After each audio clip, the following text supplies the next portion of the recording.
முருகா. விசுவாவசு வருஷம் ஐப்பசி மாதம் 10ஆம் நாள் சஷ்டி திதி இன்று. கந்த சஷ்டி விரதத்தின் 6ஆம் நாள். முருகரை பற்றி சிந்திப்போம்.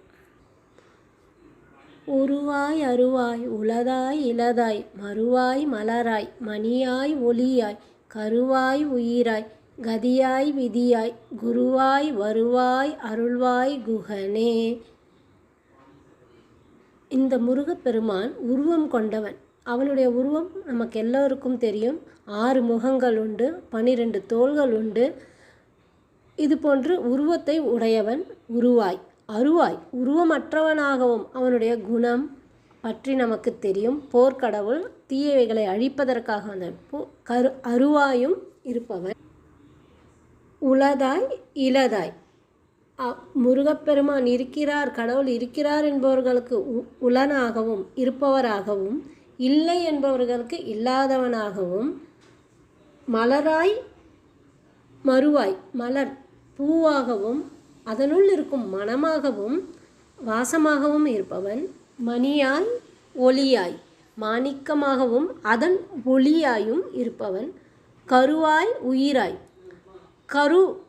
கருவாகவும் அனைத்து உயிரினங்களுக்கும் கருவாக இருப்பவன். அவனே அந்த கருவிற்கு உயிர் கொடுத்து உலகம் சிருஷ்டியாகும் பொழுது உயிர் கொடுத்து நம்மையும் படைக்கின்ற கடவுள். விதியாய் கதியாய் விதி நம்முடைய வினை பயன்கள் கர்ம பயன்கள் என்னென்ன இருக்கின்றனவோ அதையும் அவனே அதை நாம் கர்மாவை கழிப்பதற்கான வழியை கொடுப்பவனாகவும், விதியாயும் கதியாயும் நாம் முக்தி அடைவதற்கு நம்ம மோட்சம் பெறுவதற்கு என்ன வழி என்று கூறுபவனாகவும் முருகப்பெருமான் இருக்கிறான். குகனே, அந்த முருகப்பெருமான் நம்மை எவ்வாறு ஆட்கொள்ள வேண்டும்? நமக்கு குருவாக நம்மை ஆட்கொள்ள வேண்டும். குருவாக நம் கர்ம வினைகளை எல்லாம் நாம் கழித்து முக்தி அடையும் நிலையை நமக்கு குருவாக அவன் அருளச் செய்பவன்.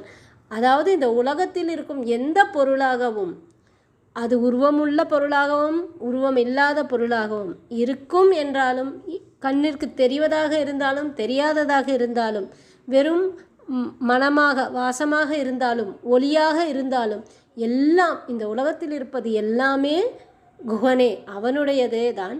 அவன்தான் நம்மையும் படைத்து நமக்கு முக்தி அடைவதற்கு நமக்கு குருவாக இருந்து நமக்கு முக்தி நிலை அடைவதற்கும் நமக்கு அருள வேண்டும் என்று இந்த கந்தசஷ்டி விரதத்தின் 6ஆம் நாள் சூரபத்மனை முருகர் எவ்வாறாக அழித்தாரோ அதுபோன்று நம்முடைய தீயவைகளை, தீய குணங்களை, நம் கர்ம வினைகளை எல்லாம் தீர்த்து நமக்கு முக்தி நிலையை அருளும் குருவாக அந்த குகனே நமக்கு அருள வேண்டும் என்று வேண்டிக் கொள்வோம்.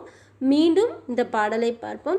உருவாய் அருவாய் உளதாய் இலதாய் மறுவாய் மலராய் மணியாய் ஒளியாய் கருவாய் உயிராய் கதியாய் விதியாய் குருவாய் வருவாய் அருள்வாய் குகனே.